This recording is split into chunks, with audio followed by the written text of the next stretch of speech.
Ashama akkam nagaa jirtu hiriyoonni koo.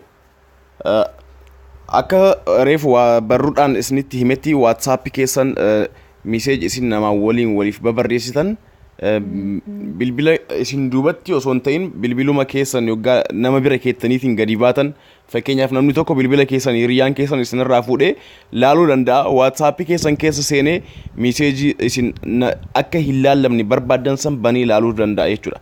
Fakkeenyaaf message hiriyaa keessanii message hiriyaa keessanii san akka isin irraa hin laallamne godhuu dandeettan jechuudha. Aappii tokkoon message dhan kaawwan hundaayyuu yoo laale rakkoo hin qabu. Tokko yookaan lama yookaan sadi qofa akka irraa hin laalle namni tokko godhuu barbaada kan jettaniif jechuudha. Aappii tokkotu jira. Aappii kana baay'ee jaalattanii na hordofaa isa isinitti argisiisa jechuudha. Duraan dursee YouTube seenaati Oro MP4 kan jedhu kana subscribe godha. Oro MP4 kunoo akkanumatti isinii fida. Oro MP4 kan jedhu suuraa kiyyatu irra jira akka hin dogongorre jechuudha. Suuraa kiyyatu irra jira. As biratti Oro MP4 kan jedhu garanatti subscribe kan jedhu diimaadhaan isiniif dhufa. Subscribe kan jedhu san tweetan. Subscribe kan jedhu san tweetanii isarraan ammoo isa biratti mallattoon tokko hin jira. Mallattoo san gad tweetan jechuudha. Yoo email isin gaafate subscribe kan jedhu san yoggaa gad tweetan email yoo isin gaafate email ma keessan itti galchitanii jechuudha. Email Gmail keessan jechuudha. Gmail irratti kan banatanii jechuudha. Isuma irra galchitanii san booda next gootan. Baay'ee salphaadha. Achiin booda subscribe gootan jechuudha. Yookaan isin gaafatu ta'e baay'inaan hin gaafatu yookaan gaafatu ta'e. Okay, amma gara aappiitti isin deebisa. Aappii kana kan argannu Play Store irraa. Play Store seennee yeroo waan hin qabneef daddafeetiin isinitti himaa isin ammoo irra deddeebi'aa ilaala. WhatsApp jettanii WhatsApp chat locker jettanii barreessan. WhatsApp chat lock. Okay.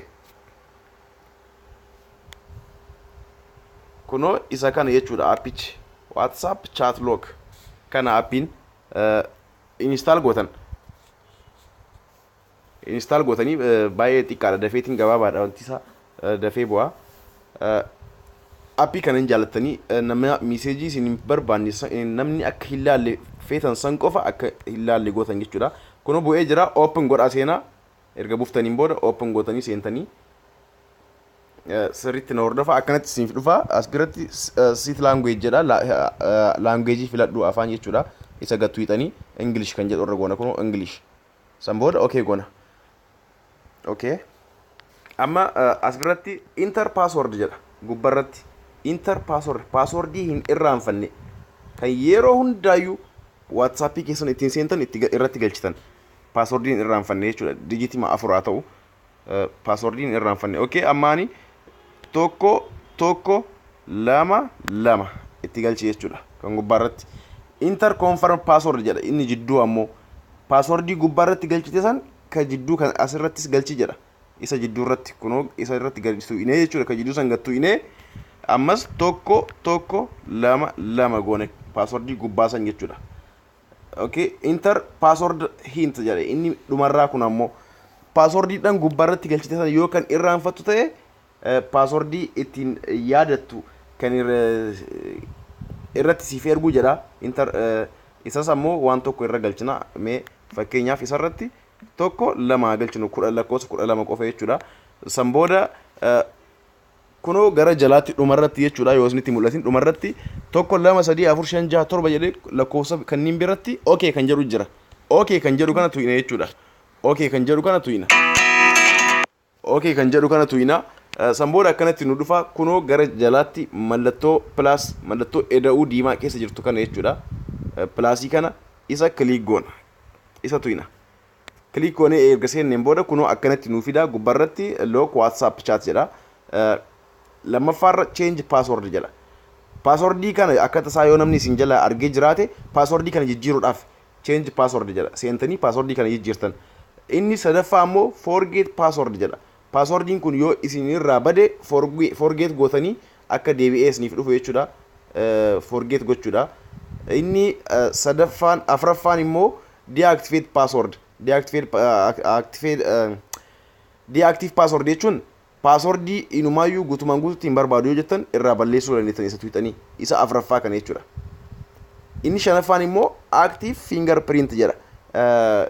bilbila keessan ashaaraadhaan godhu yoo feetanidha inni ashaaraan yoo gootan jedha kanuma amma maaltu inni tokkoffaa irratti look WhatsApp chats kan jedhu kana gubbarra kan jiru kana isa tuyina isa erga tuyineen booda okay kan jedhu kana tuyina okay goone kunoo akkanatti nuu fida gara gadii deemne akkanumatti gadi deemne chat locker jedha kunoo gara gadii jechuudha dhumarraa lammaffarra chat locker off ta'ee jira chat locker kan jedhu kun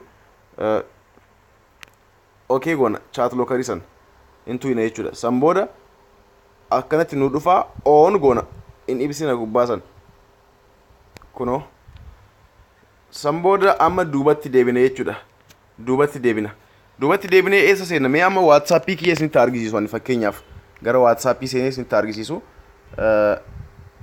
mee WhatsApp ila kunoo amma WhatsApp irra jechuudha as bira laal gubbaarratti tolaa kan jedhu kun yoo gattuqe namni martuu seeneeti ilaaluu danda'a tolaa kan jedhu kana jechuudha namni fedhe seenee ilaaluu danda'a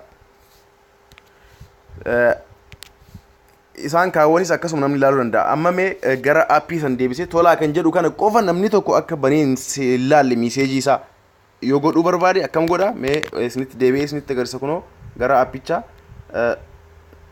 chat locker yoo aappii kana tuuxan ammas paaswordii isaa isin gaafata yoggaa seentan tokko lama kunoo tuuxanii seentanii san booda kunoo amma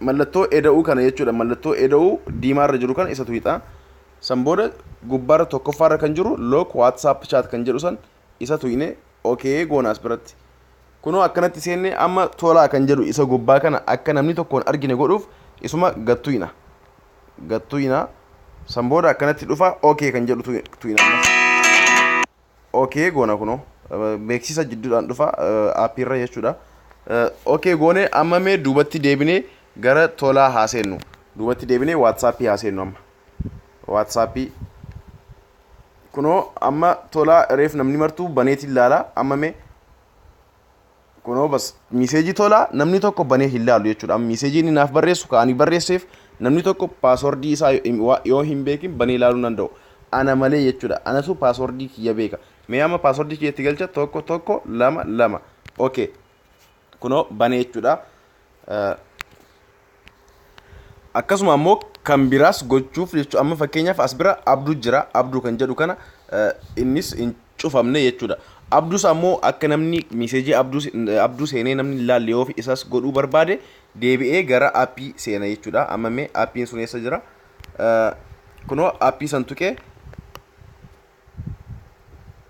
okay paaswordii kiyyatti galchaa tokko lama okay godha ammas mallattoo eda'uu kana mallattoo pilaasii kana tuqa san booda look WhatsApp chat kan jedhu isa gubbaarra jiru san isa tu'in ammas okay goona deebinee mee abduu kunoo abduu kan jedhu kana isa gattu'ina kliik goona san booda okay goona mee ammas kan abduu san keessaa baane WhatsApp haaseennos keessaa baane kunoo WhatsApp mee abduun kunoo tuqee abduun kunoo abduulleen paaswordiin cufamee jira jechuudha tolaanis akkasuma paaswordiidha miseejiidhaan kuuwwan garuu rakkoo hin qabu bantee seenuu dandeetta jechuudha kunoo miseejiidhaan kaawwan akkuma feetanitti bananii seenuu danda'an miseejii iccitii hin qabne yoo ta'e rakkoon hin jiru kana hiriyoonni yoo jaallattan like share godhaa waliif daddabarsaa aappii kana buufadhaa